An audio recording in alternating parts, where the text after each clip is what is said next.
got a buddy of mine down Florida just got a 690. Really? Those are nice bikes. They're heavy though. I didn't realize how heavy they were. These 100 pounds more than that. He had a 525 and the rest get it.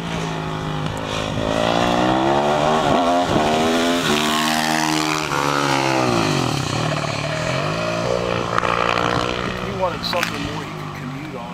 Yeah, sure. Yeah, 690 is a lot better for that.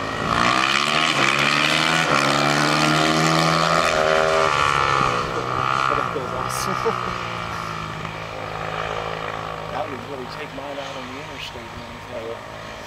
It's not really great for it. I tell you, I got a 16 truck on the front.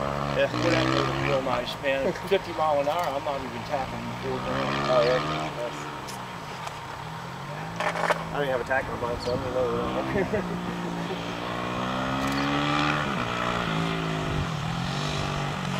Mine's a converted EX, so I use it both for dirt and